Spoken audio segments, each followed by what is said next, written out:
안녕하십니까. 찬양을 들으면서 갑자기 김복동과 평화가 아니라 신앙 고백을 하고 싶다 하는 생각을 하면서 앉아 있었습니다. 기도를 드리면서 눈물도 났고 지난 시간들이 마치 영화 필름처럼 제 앞을 지나가는 것도 경험을 했습니다. 아마 그것은 오늘 저녁 이 시간이 저 자신에게도 이미 평화로 임재하고 있기 때문이 아닌가, 그런 생각을 갖게 됩니다. 오늘 제가 사실은 올해부터 평화 아카데미 이사로 참여를 하기 시작했어요. 다 아시겠지만 작년까지 제가 국회의원을 했고, 그리고 끝나고 나서 다시 거리로 돌아왔습니다. 그 이전에 30년 동안 거리에 살면서 거리에서 정말 거칠은 아스팔트 길 위이기도 했고, 또 때로는 저 시골 골짜기에 비가 오면 웅덩이가 패여서 저희 봉고차를 몰고 가면 봉고차가 빠져나오지 않을 때도 있었고, 눈길이에서 차를 몰고 가다가 할머니는 기다리시는데 위에 차는 전봇대를 들이받아서 그 레카 차를 불러야 했던 그런 때도 있었고, 그런 다양한 좀 우리 앞에 있었던 그 거칠었던 길 위에서의 삶, 그 삶을 또 돌이켜보는 그런 시간이기도 했습니다. 그렇게 살다가 국회라는 또 다른 길 위로 옮겼는데, 그 길은 한국 사회를 한꺼번에 저에게 안겨다주는 그런 길이었다라는 것을 뒤돌아보면 깨닫게 됩니다. 국회라는 거리가 정말로 한국 사회를 모두 안아서 네가 앞으로 신앙생활을 하든 또 거리에서 시민운동으로 살든 네 몸 안에서 한국 사회를 안고 살아라 하고 하는 또 다른 하나님의 사명인가, 그런 생각을 하면서 노동자들도 만나고 농민들도 만나고 어부들도 만나고 또 생태계에서 파괴되어가는 멸종 위기종들도 만나고, 어떻게 하면 이 멸종 위기종들을 보호할 수 있을까 라는 궁리도 해보고, 마지막에 결국은 우리 인간이 멸종 위기종이 될 처지가 올 텐데 이것을 어떻게 깨닫고 살게 할까 라는 그런 활동을 몸에 살다가 다시 거리로 돌아와 보니, 저에게는 여전히 저하고 30년이 넘게 함께 거리를 돌아다녔던, 세계를 순회했던 일본군 위안부 피해자들의 한순, 억울함, 그것이 여전히 남아 있었습니다. 일본 대사관 앞 수요일마다 진행하는 수요 시위에서는 바로 시 앞에서 위안부들은 매춘부다, 김복동은 가짜다, 기론옥은 돈 벌기 위해서 떠났다, 왜 일본 정부에게 사죄를 요구하느냐, 왜 너희들은 나비를 들고 있느냐, 나비는 남자의 상징인데, 매춘부를 쫓아다니는 나비의 상징인데, 이런 이야기들을 아무렇지도 않게 한국 사람이, 일본 우익들도 아니고요, 일본 극우들도 아니고 한국의 시민단체라고 하는, 시민단체라는 이름을 달기에조차도 부족한 그런 아저씨들이, 남자들이, 여자들이, 엄마라는 이름을 붙인 그런 여성들이, 시민들이 목소리를 엄청난 큰 그런 음량의 스피커로 쏘아댑니다. 그 속에 앉아있는 것 자체가 그냥 한국 사회, 지금 우리가 살고 있는 한국 사회구나, 역사를 청산하지 않으면 이렇게 평화가 깨지는구나 하는 것을 배우는 지금 진행형입니다. 그 모습은, 그들은 그렇게 해도 나는 처벌받지 않을 거야 라고 자신하고 있고요. 사실입니다. 국회에서 새로운 법이 만들어지지 않는 한 아무리 밖에서 옆에서 위안부는 매춘부야, 너희들이 왜 일본 정부에게 사죄를 요구해 라고 이야기를 해도, 소녀상을 철거하라 라고 소녀상에게 테러를 가해도 처벌할 수 없는 현실이 오늘 2025년 광복 80주년인 오늘 우리가 살고 있는 현실입니다. 그래서 저는 지금 우리가 다시 만들어야 할, 새롭게 시작해야 될 평화는 무엇인가? 피해자로부터 시작하자. 이미 고인이 되셨지만 죽는다고 죽는 것이 아니다. 우리 기독교 신학의 대표적이죠, 그죠?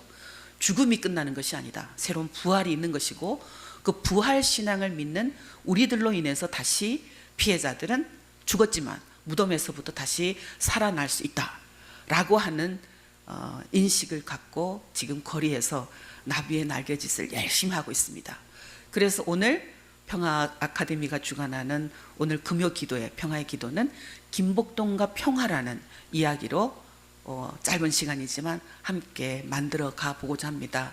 혹시 제가 드렸던 자료를 열어주시면 이 그림은 김복동 할머니가 직접 그린 그림이십니다. 제목이 뭐예요? 그림 내용이 겨울이 지나면 다시 봄이 오겠지. 사실은 저 한 문장에 피해자가 바라는 모든 것이 다 들어 있습니다. 겨울은 그들의 참혹한 칠흑 같은 경험이기도 하고요, 역사이기도 하고, 봄은 그들이 기다리고는 해방입니다. 김복동 할머니 그렇게 얘기했어요. 불과 돌아가시기 2년 전에 한 기자가 묻습니다. 할머니 언제까지 이렇게 싸울 거예요? 그때 이렇게 얘기합니다. 남들은 해방이 되었다고 하지만 우리에겐 아직 봄이 안 왔는 기라. 봄이 올 때까지, 해방이 올 때까지 끝까지 싸워야지. 만약에 내가 끝까지 싸우다가 못 해결하고 죽는다면 또 우리 후세들이 싸우지 않겠나. 그 믿음은 저는 대단했다고 생각을 합니다. 당신이 죽어도 우리 후세대들이 당신들이 못 이뤘던 그 꿈을 반드시 이뤄줄 것이다라고 믿고 내가 죽겠다라고 하는 그 믿음, 지금 우리는 과연 그러고 있나라는 반성을 하게 됩니다마는, 이 그림에 할머니는 의심을 담았어요. 봄이 오겠지? 진짜 올까? 결국은 나중에 할머니는 올 것이다 라고 믿음을 가지고 돌아가셨다는 거죠. 이 우리 김복동 할머니가 해방 이후에 돌아오신 모습이에요. 14살에 끌려가셨다가 22살에 집으로 돌아오십니다. 그 끌려가신 경로를 한번 보시면 살아서 도저히 돌아올 수 없는 그런 경로예요. 경상남도 양산에서 부산으로, 그리고 시모노세키로, 대만으로, 중국 광동으로, 홍콩으로, 말레이시아로, 인도네시아 자바섬, 스마트라섬, 마지막 싱가포르까지. 싱가포르에서 어느 날 전쟁이 끝났는지 일본 군인들이 오지 않습니다. 그리고 대신에 한참 지난 후에 적십자 마크를 한 트럭이 와요. 그리고 그 트럭에 함께 있던 30명 여성을 태웁니다. 그리고 마지막 간 곳이, 그 다음 보시면 마지막 간 곳이 이곳입니다. 일본 군이 운영하던 제16군병원, 나무 기둥 앞에 있는 여성이 김복동입니다. 그런데 일본 군은 저 병원에 있던 김복동과 같은 여성들의 명부를 작성했어요. 그곳에 김복동 외 299명의 명단이 있습니다. 일본군 위안부 피해자였다가 저곳에 가서 여성들은 간호 훈련을 받아요. 그리고 간호 노동을 합니다. 어느 날 이 여성들에게 피 검사를 합니다. 그리고 피를 많이 흘리고 들어오는 일본 군인들에게 수혈을 시켜요. 그때 김복동 할머니는 그 이야기를 하면서 이렇게 얘기합니다. 그 있잖아, 나는 적십자에서 담은 헌혈할 때, 수혈할 때 하는 그 피봉지, 나는 그냥 그 피봉지였어. 위안부로, 간호부로, 나중에는 나를 그렇게 그냥 피봉지로 나를 사용했다. 일본 군인들이 지독한 놈이었지.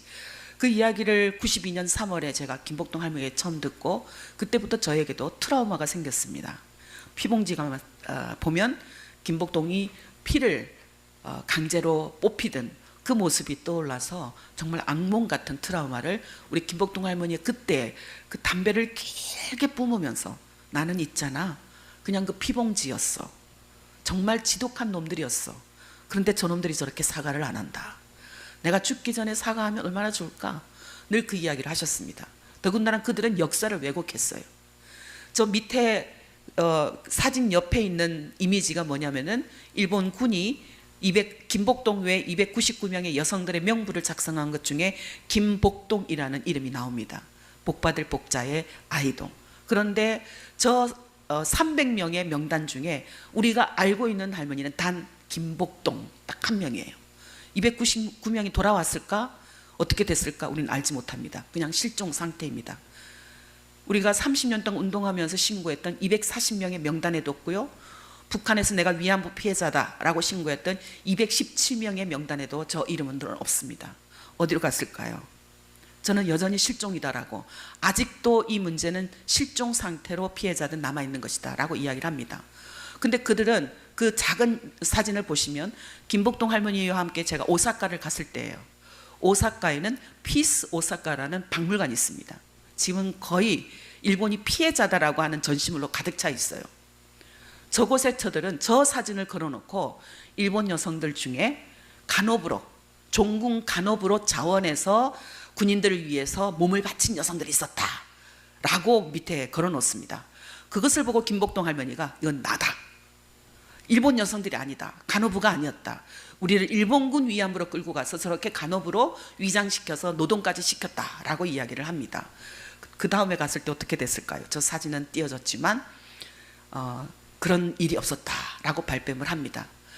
김복동 할머니가 1992년 3월에 저를 그때 당시 정대협 간사였던 윤미향을 만나서 하룻밤을 꼴딱 세우면서 당신의 이야기를 하고 그때부터 할머니는 굉장히 적극적인 인권운동가가 됩니다. 사진을 보시면요 다 드러나 있습니다. 30년 동안 안 다닌 곳이 없어요. 노르웨이까지, 영국, 프랑스, 미국은 수십 차례, 일본도 수십 차례. 왜 미국을 수십 차례 갔을까요? 사실은 미국은 이 문제에서 굉장히 중요한 책임이 있습니다. 전쟁이 끝나고 나서 많은 여성들이 미군의 포로가 돼요. 실제로 전쟁이 끝날 무렵에 미 연합군들은 일본군이 여성들을 어떻게 처리하는지 영상으로, 사진으로, 문서로 다 담습니다. 어떤 영상은 여성들을 일본군이 학살하고, 총으로 학살하고 구덩이에 넣어서 시체를 불로 태우는 장면을 영상으로 그대로 기록하고 있습니다. 그리고 그 한 군인이 한 여성의 시신을 탈취해서, 다리 쪽을 탈취해서 들고 가는 모습까지 영상에 담아요. 이건 인류의 반인륜적인 범죄입니다. 그런데 그런 영상들을 반세기 동안 자크를 탁 채워요. 50년 동안. 이제서야 그 영상들이 민간 학자들에 의해서 발견이 되는 겁니다. 그런 것을 왜 침묵했을까? 뿐만 아닙니다. 메가더 사령관이라는 사람은 아주 수십 페이지의 일본군 위안부 보고서를 작성을 해요. 미군 포로 신문 보고서 중에 일본군 위안부 피해자였다는 보고서들을 다 별도의 번호를 매겨서 보고서를 작성합니다. 그런데 그 보고서도 50년 동안 자크를 다 채웁니다. 왜 그랬을까요?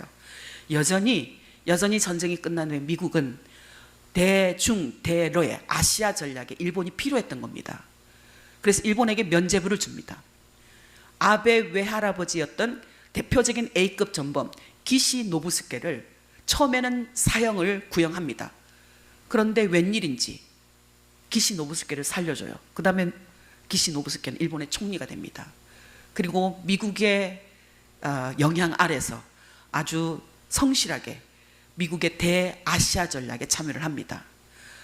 2차 세계대전 때 폐허가 되었던 일본이 사실은 6.25 한국전쟁 때 다시 그들이 참전해서 그들의 전범 기업들이 살아나는 그런 역사적인 과정이 우리에게 있었죠.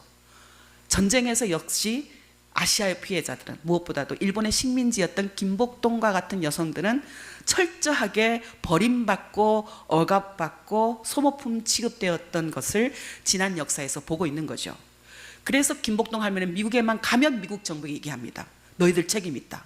너희들 미국과 일본이 동맹이라고 그러지 친구라 그러지 너희 책임 있는 것도 하나 이 문제를 해결해야 되는 과제가 있지만 다른 하나는 친구가 잘못된 길을 했으면 그것을 해결하라고 요구하는 것이 친구의 올바른 자세 아니냐. 해라. 미국만 가면 그 얘기를 했습니다. 미 국무부를 방문해서. 그러니까 미국의 입장에서는 김복동도 엄청난 걸림돌이었을 것이고 정대협이라는 제가 일하고 있었던 정대협이라는 단체도 엄청난 걸림돌이었을 것이다 라는 추측을 할 수 있습니다. 넘어가시면요. 그런데 그 여정에서 김복동은 수많은 세계 여성들을 만납니다. 무엇보다도 아프리카 내전에서 반군들에게 납치되어 성폭력 피해를 입고 있는 여성들을 만나요. 콩고의 아이들과 콩고 여성들, 콩고 내전에서 성폭력으로 태어난 아이들, 그 아이들은 그 사회 내에서도 공부도 못하고 학교도 다닐 수도 없고 학비가 없어서 못 다니고 혼자 엄마가 키우기에도 벅찬 그런 삶을 살고 있다는 것을 알게 됩니다. 우간다 내전에서도 신의 저항군이라는 반군들에게 여성들이, 어린 아이들이 납치되어서 성노예화되고 임신을 해서 아이를 낳으면 그때서야 동네로 돌아보내지는, 하지만 돌아온 동네는 그 여성들을 손가락질합니다. 살 수가 없었어요. 나이지리아, 또 코소보 등등 세계 각곳에서 계속되고 있는 무력 분쟁은 그렇게 여성들에 대한 강간을 무기화로 삼았습니다. 무기로 사용했던 거예요. 성폭력을, 강간을. 그런데 끝나고 나면 어느 누구도 그 여성들은 돌봐주지 않았습니다. 그래서 2012년 3월 8일 세계 여성의 날에 김복동은 특별 기자회견을 합니다. 내가 지금 일본 정부에게 법적 배상을 못 받았지만 만약 일본 정부에게 법적 배상을 받으면 그 전액을 저 여성들을 위해서 나 다 내놓을 것이다. 그런데 여러분, 저 여성들 지금도 도움이 필요해요. 저 여성들은 지금도 도움이 필요한데 내가 법적 배상 받으려면 시간이 많이 필요합니다. 그러니 지금은 여러분들이 함께 해주세요 라고 해서 정대협이 나비기금을 만들어서 그때부터 콩고, 우간다, 코소보, 나이지리아 등의 여성들에게, 성폭력 피해자들에게 나비기금을 지원하기 시작했습니다. 그 아이들에게 책가방을 사주기 시작했어요. 그래서 지금 콩고에서 우간다에서 일본 정부는 위안부 피해자들에게 사죄하라고 데모하는 모습들이에요. 나비를 들고. 김복동이 만들어낸 새로운 기적이에요. 아, 저 여성들에게도 누군가 우리를 돌봐주는 사람이 있구나. 정부도 아니고 국가도 아니고. 그래서 독일을 가건 유엔을 가건 콩고 대사가 김복동 할머니에게 달려옵니다. 우리나라 전시 성폭력 피해자들을 도와주셔서 고맙습니다. 저는 이게 정말로 높은 우위 외교라고 생각합니다. 우리가 할 수 있는 인권 외교. 아, 대한민국에는 저런 여성들이 있구나. 저런 시민운동이 있구나. 이것이야말로 국위 선양에 굉장히 도움이 되는 그런 활동이다. 이건 그런 칭찬을 받아도 마땅하다라고 생각을 합니다. 넘겨주시면요. 이 여성이 대표적인 콩고 피해자입니다. 이 여성도 콩고 내져서 성폭력 피해를 입었고요. 마찬가지로 지금은 돌아가셨는데 이분도 김복동의 그런 지원을 받고 김복동이 우리에게 희망이었습니다 라는 고백을 하셨어요. 그 다음 넘겨보시면 그러다가 또 다른 부끄러운 역사를 알게 돼요. 바로 베트남 전쟁입니다.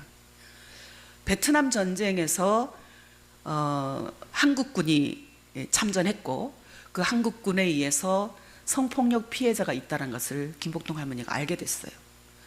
이 밑에 여성들이 성폭력 피해자들입니다. 그래서 2014년 3월 7일 38세기 여성의 날을 앞두고 김복동 할머니와 기로녹 할머니와 저희 정대협은 베트남에게 사죄 메시지를 전합니다. 김복동 할머니가 그때 했던 사죄 메시지는 나도 일본군 위안부 피해자입니다. 그래서 지금도 일본 정부에게 사죄를 받지 못해서 매주 수요일이면 일본 대사관 앞에 나갑니다.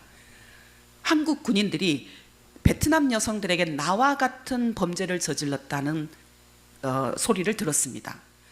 나는 한국 국민으로서, 일본군 위안부 피해자도 아니고 나는 한국 국민의 한 사람으로서 여러분들의 사과드립니다 라고 사죄 메시지를 전했어요.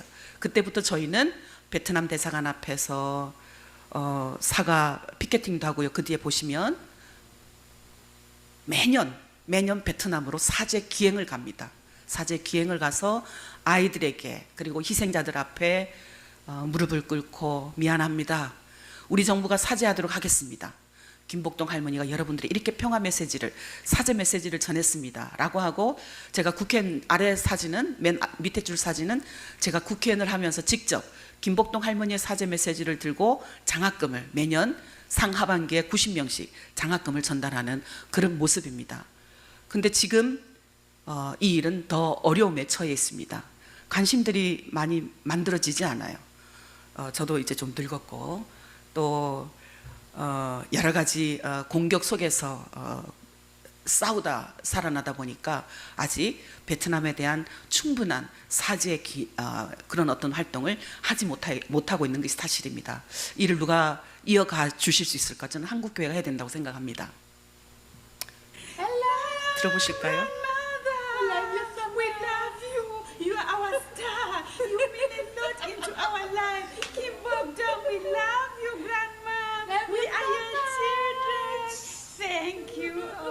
네, 한 여성은 콩고 여성이고요.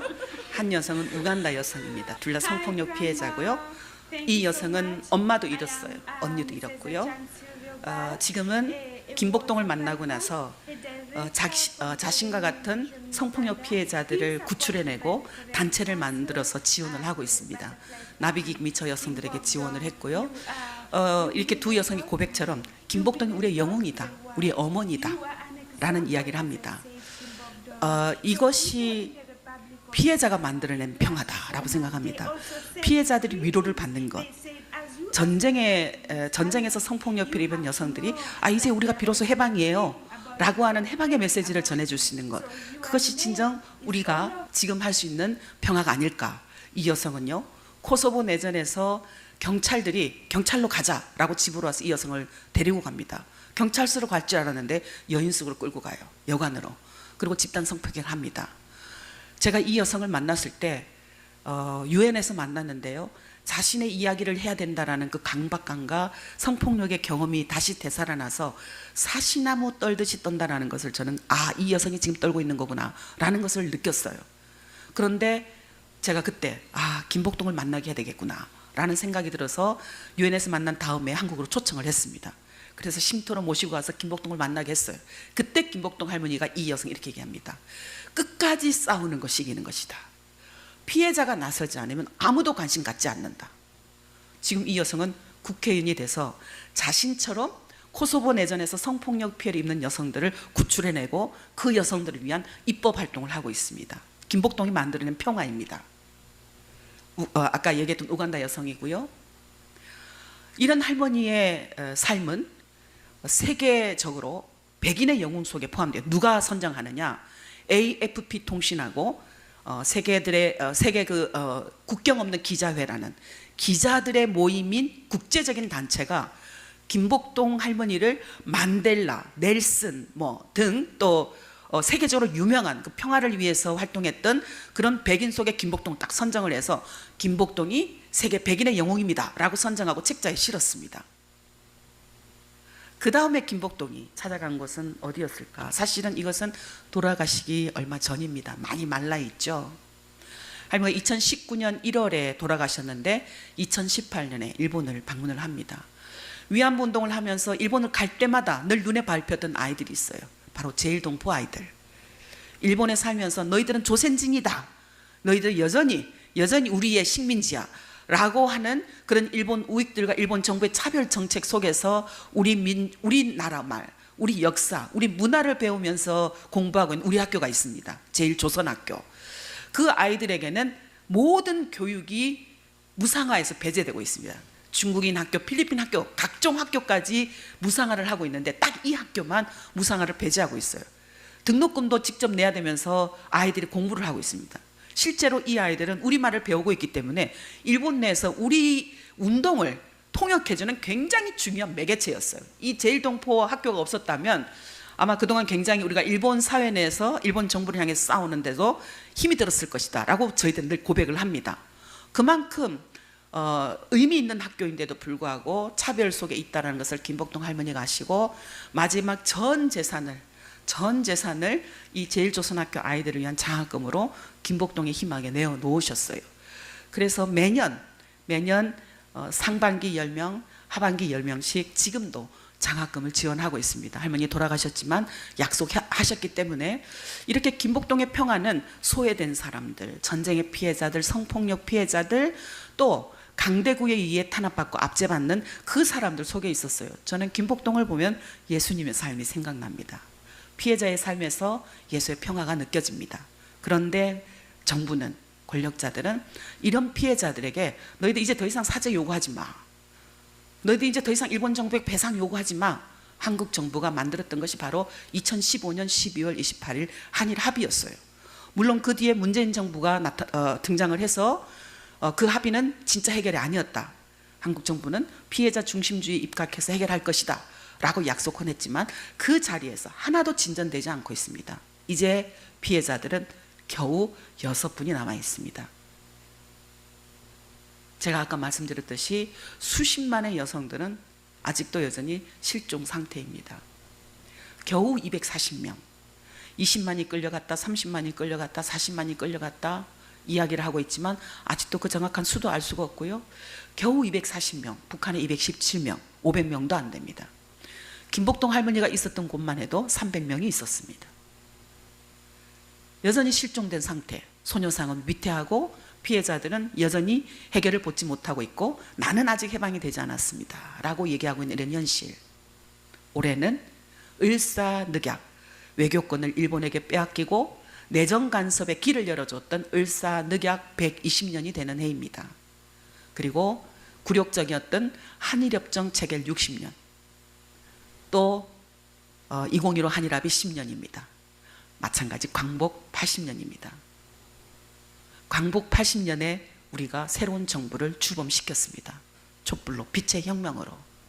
이 빛의 혁명에 가장 먼저 해야 될 것이 뭘까? 저는 역사로 인해서, 지난 역사로 인해서 억울함을 안고 돌아가신 분들, 그 억울함 때문에 내가 위안부 피해자 가족이다라는 이야기도 하지 못하고 입에 자물통을 채우고 계신 분들, 그분들에게 당신들은 부끄러워할 게 없어요.